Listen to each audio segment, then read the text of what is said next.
Sa ating ebanghelyo ngayon, mga kapatid, isang pagkakataon ito sa napaka-hindi maraming pagkakataon na si Jesus ay nagalit. Nagalit siya, di ba? Nagalit siya sa ating ebanghelyo. Hindi lang basta nagalit, kumuha pa ng mga panghagupit, no? Panghampas. No? Ganun talagang, ibig sabihin, galit na galit, no? Hindi lang basta nagsalita, pinaghahampas daw, pinagtatapon yung mga lamesa, tinaob, ganun, no? Nagalit siya. No, kaya nga siguro ang tanong ko, masama bang magalit? Ano sa tingin niyo? Masama bang magalit? Halos parang sinagot ko na nga di ba? Si Jesus nga nagalit, di ba? At kung nakinig kayo kanina sa unang pagbasa na binasa ni Lay, yun yung 10 Commandments. No? At nung binabasa ni Lay, wala naman siyang binanggit na, di ba may mga thou shall not kill, no? Thou shall not steal, huwag kayong magnanakaw. Pero pinapakinggan ko maigi, wala namang sinabing huwag kayong magagalit. Wala namang sinabing gano'n, huwag kayong magagalit. No? So, ibig sabihin, ako sa tingin ko, hindi masamang magalit. Kasi emosyon yan Hindi mo naman, minsan hindi mo naman napipigilan yung emosyon mo Hindi ba? No? Minsan, bugso ng damdamin. No? Bugso ng damdamin. Hindi masamang magalit. Pero, siguro, may pamamaraan at may may tamang pagdadala ng galit, ika nga, no? Halimbawa, there's what we call righteous anger, no? Binang Ephesians 4 verse 26, be angry but do not sin. Magalit ka pero wag kang magkakasala, no? Yun ang sinabi. So ibig sabihin, pwede kang magalit, no? Pero wag kang magkakasala. Emotions are neutral, kaya walang masama na bigla nagalit ka. What you do with your anger, yun ang pwedeng magdulot sa'yo ng pagkakasala. No? Yun ang pwedeng magdulot sa'yo ng pagkakasala. Kaya nga, halimbawa, yung isang magulang, no? Parang pinag-aaral nyo yung anak nyo. No? Papakapagod ka, ginagawa mong umaga ang gabi, na ganyan talagang pagod na pagod kayong mag-asawa dahil pinag-aaral niyo yung anak niyo. Pagkatapos isang araw uuwi sa inyo 16 anyos. Tapos biglang sasabihin sa iyo, Papa, Mama, anong sasabihin ng babae? Ang galing nyo. Siguro nangyari sa inyo yan, Mama, Papa, buntis ako. Kung ikaw ay normal na magulang, no? Kung ikaw ay normal na magulang, anong emosyon mo? Magagalit ka, di ba? Alam nga namang, Mama, Papa, buntis ako. Uy, talaga anak, wow! Ang galing-galing naman ng anak ko, buntis na, 15 pala. Sira ulo ka kung ganun ka. Di ba? So, ang normal na reaksyon mo ay magagalit ka. No? Pero, pag nag-subside na yung galit mo, di ba? Anak mo pa rin yan. Di ba? Anak mo pa rin yan. Ikaw ang kakalinga dyan. Oo, hindi natin may aalis. Maarte talaga yung anak mo, di ba? Pero anak mo yan So, wala tayong magagawa. Tanggapin mo yan. Pero, natural lang na magalit ka. Di ba? Dahil pinag-aaral mo, iba pala inaatupag. Di ba? O parang yung kinukwento ko, yung isang kasama kong sa seminaryo dati. No? Ganun yung nangyari, eksakto. Pero ang nangyari, yung seminarista, no, tinawag siya sa seminaryo, nagkaklase sila sa seminaryo, pinatawag siya nung rektor, nung pare. Tapos pagpunta niya dun sa kwarto ng rektor, nandun yung kapatid niyang babae, yun nga, 17 years old, tsaka yung bunso niyang kapatid na lalaki. No? Tapos sinabi dun sa seminarista, yung kuya, na yung kanyang kapatid na nakababatang babae, buntis. yung initial na reaction nung kuya, sinampal yung kapatid. Sinampal. Sa galit. Nagalit eh. Di ba? Pero nahimasmasan siya. Bakit? Nung makita niya na yung bunsong kapatid na lalaki, yung mas bata pa sa kanilang dalawa, lumapit dun sa ate niya, tapos niyakap yung ate niya. Sabi niya dun sa ate niya, ate, huwag ka mag-alala, andito ako. Yung seminarista, parang nahimasmasan. Sabi niya, teka muna, ako yung seminarista, ako yung nanampal. Ano? Parang doon niya na-realize, oo nga, no, bakit yung bunso kong kapatid, niyakap siya, ako na, biglang pumunta din siya doon, tapos niyakap niya, pasensya ka na. Pero dahil bugso ng damdamin. Oh, bugso ng damdamin yung galit niya, pero nagkasala siya, hindi niya kasi pinigilan yung sarili niya. Anong ginawa niya? Nanampal siya. Oh. Pero kung galit lang, natural lang yun. No? Natural lang yun. No? Kaya nga, alam ninyo, kahapon, asensya na kayo, nanonood ako ng tulpo. Ako lang ba? Hindi kayo nanonood? Sino? Tapos, merong nagre-reklamo na bata. No? Marami siyang reklamo. Pero isa sa reklamo, pinalo siya ng pinagpapalo siya ng sinturon. So kaya ako, inaantay ko kung anong sasabihin ng tatay. No? Anong sasabihin ng tatay. May iba pa siyang accusation. Pero nung nagsalita yung tatay, sabi ng tatay, hindi ho pananakit yung ginawa ko. Pagdidisiplina. Kasi ho, pinapakiusapan siya nung lola niya, parang walang naririnig. Yung lola niya, yung galaw ng galaw dun sa simbahan, siya walang ginawa kung hindi maglaro ng cellphone. Tapos pag sinabihan mo, siya pa ang galit. Kaya hindi ko sinaktan yan. Dinisiplina ko lang. Bakit ganun? Nung panahon natin, hindi naman tayo ganyang kalalampa. Yung mga kabataan ngayon, ang lalampa. Nakikita namin, yung mga konting kibot lang mga kabataan ngayon nagre-reklamo, no? Samantalang tayo noon, ang kakainan lang natin dito sa eskwela, isang restaurant lang. Sila sa katutak yung restaurant doon. Ang dami pang reklamo sa buhay. Ang lalampa ng mga kabataan ngayon, parang konting kibot nagre-reklamo. Tama ba? Ano kayo? Anong obserbasyon nyo? Yung naniniwala sa akin, pumalakpak ng 2. Tinan nyo. O mga kabataan, dapat pinapakinggan ninyo yan. Sinasabi ko lang, no, minsan yung mga kabataan ngayon, mapalo mo ng konti. Diyos me, ako napalo nga ako ng sinturon. Nakulong pa ako ng banyo. Oh. Pero yung mga kabataan ngayon, pagalitan mo, sila pagalit. Well, anyway, punta tayo doon sa ano. Kasi minsan, mga magulang din, pag nagagalit, hindi nyo ine-explain bakit kayo nagalit. Kaya minsan, hindi din maintindihan ng mga bata. Bakit nyo ba ako pinalo? Bakit nyo ba ako? Mas maganda, pagkatapos mangyari yun, explain mo. O kaya ko ginawa to, hindi mo ba nakita? Ito yung ginawa mo?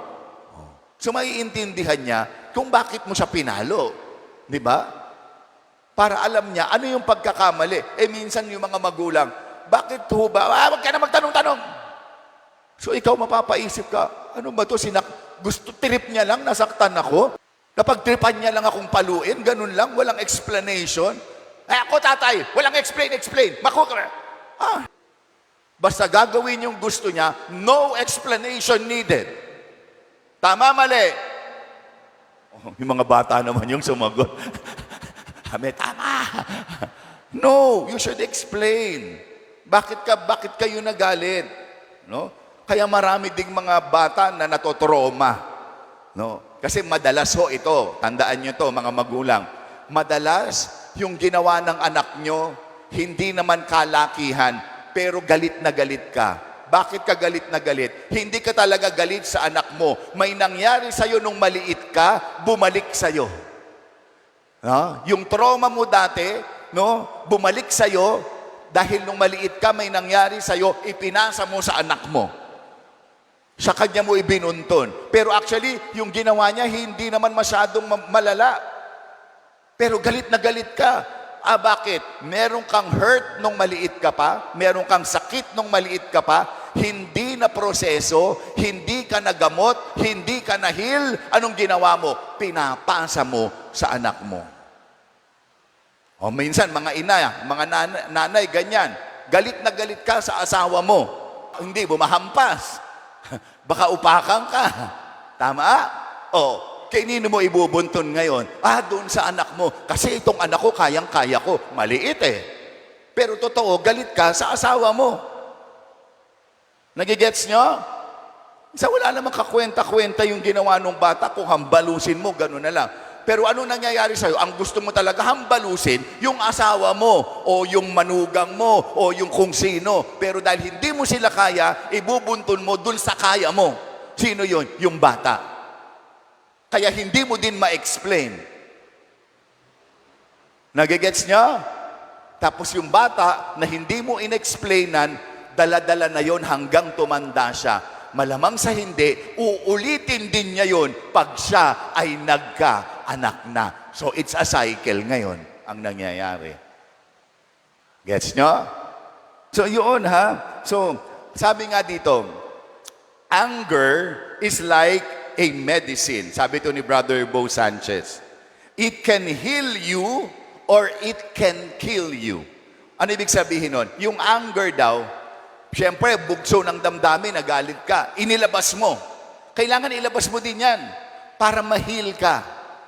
No? Para magamot ka. Kasi di ba minsan may mga pinagsisikapan ng dibdib pag hindi mailabas yung galit? Sige, ilabas mo. Ilabas mo. Pero dapat parang, it's like a medicine, it will bring healing to you pag nailabas mo. Pero gaya ng mga gamot, dapat may expiration date yan. Yung galit.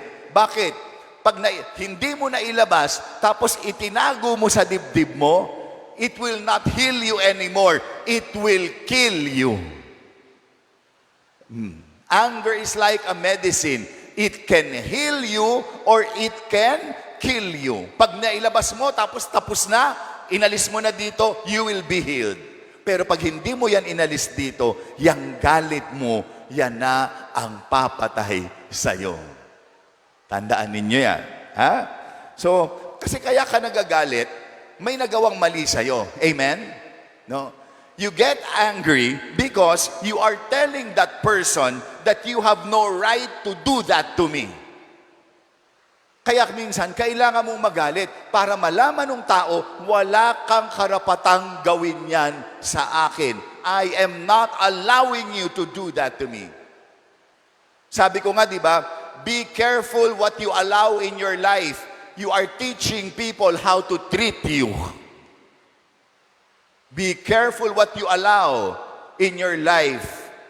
You are teaching people how to... Kung hinahayaan mong parati kang sinasaktan, you are allowing them, yun ang tinuturo mo sa kanila kung paano ka tratuhin. Kaya minsan, kailangan mong magalit. Bakit? Ops, teka muna. You have no right to do that to me. Marami sa atin hindi kayang gawin yon. Hindi kayang ipaglaban ang sarili. Hinahayaan na lang. Kaya merong salitang, you are allowing yourself to be treated like a doormat. Tinatapak-tapakan ka lang and you are allowing it. Hinahayaan mo. Minsan, kailangan mo ipaglaban kapag ikaw ay tama. Walang masamang magalit. Si Jesus din nagalit. Bakit siya nagalit? Kasi, may malasakit siya sa simbahan, sa templo ng kanyang ama. Kasi po, alam nyo, sa templo, nag-aalay sila ng mga kalapate. Dapat pag pumasok ka sa templo, nag-aalay ka ng kalapate, o kaya ng baka, o kaya ng kambing. Ayun, ganun sa kanila. So, hindi ka makakapasok kung wala kang dalang alay. Actually, kung yung mga nagtitinda sa templo, maayos magbenta. Kasi kung kunwari, ganito, kunwari bumili ka ng kalapati sa Commonwealth Market, ang presyo doon, kunwari, 10 piso. Tapos yun ang iaalay mo sa simbahan. No? No? Ang mangyayari, pag sa simbahan ka bumili, ang presyo, yung 10 doon, dito 100 times 10. Ganun yung nangyari sa templo.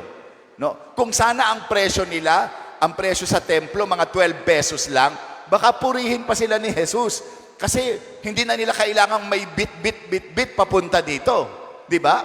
Ang problema pa ito, pagka doon ka bumili sa Commonwealth Market, kunwari, ito panahon ni Jesus ha, pagpasok mo ng templo, yung nagbabantay sa templo, sino yon kunwari? Si Kuya Guard.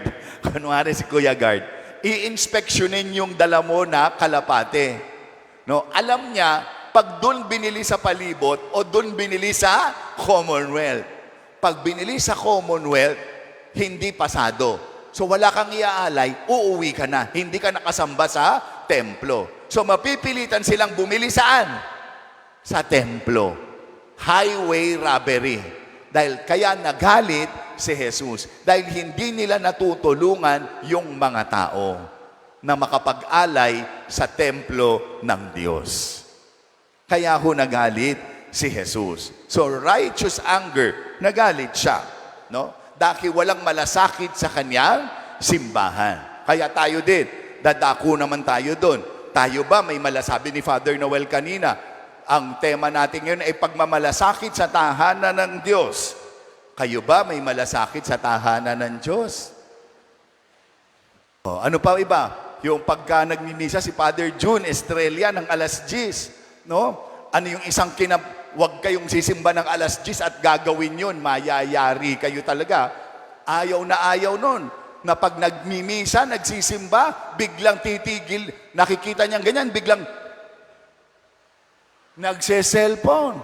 Sabi ni Father June, 1 oras na nga lang ang nilaan mo sa Diyos, ninanakawan mo pa siya ng oras tuwing ikaw ay nagse-cellphone. Kasi nga malasakit sa tahanan ng Diyos. O meron namang iba, hindi pa tapos yung misa. Pagkatapos magkumunyon, umuuwi na. Alam nyo bang pag ginawa nyo yun, hindi nyo natapos ang misa? Ni hindi nyo natanggap ang pagpapala sa dulo. Ano ba sa dulo sinasabi?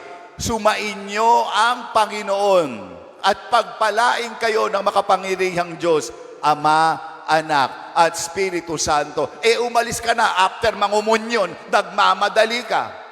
Hindi mo natapos yung misa.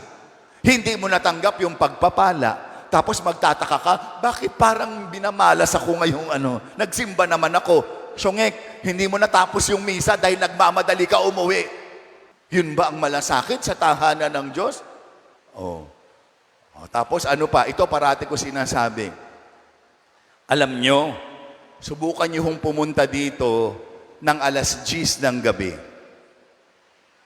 Ano yung alas 10 ng gabi? Yung pagkatapos ng huling misa, 9 to 10. Pagkatapos nun, magwawalis kami dito. Sila pala. Magwawalis sila. Alam nyo kung ilang bote ng tubig ang nawawalis namin? Mga mahigit 30. Iniiwanan dyan, mga plastic ng pinagkainan. Ano to? Sinihan? Nagugulat talaga ako. Sabi ko, ba't ganyan? Ibig sabihin din, minsan sino ang may pagkukulang? Ang mga magulang. Hindi nila tinuturuan yung mga anak. Gusto ko kumain. Mamaya, pagkatapos ng misa, hindi ka kakain habang nagsisimba. Pero dapat tinuturo natin yan sa mga anak natin. Hindi dapat. O kaya kung kunwari, sige, gutom na gutom talaga. Kumain. Yung pinagkainan, nakita mong iiwanan. Anong sabi mo? Anak, hindi. Lagay mo muna yan sa bulsa mo. Pag uwi sa bahay, itapon mo yan sa basurahan. Hindi nagkakalat sa loob ng simbahan. Pero nakakagulat. Ang daming mga balahura, pero nagsipagsimba. May malasakit ka ba? Kaya sana, sa pagpapatuloy ng ating pagdiriwang mga kapatid, Masama bang magalit? Hindi. Masamang magtanim ng galit. Anger is like a medicine. It can heal you or it can kill you. I hope kung magagalit ka, ito'y para maibsan ang daladala mo at mapagaling ka. And lastly, Jesus got angry because He loves the church. Sana tayo din ganon. May pagmamahal tayo at may pagmamalasakit sa ating simbahan. Amen? O, sige, tayo na tayo.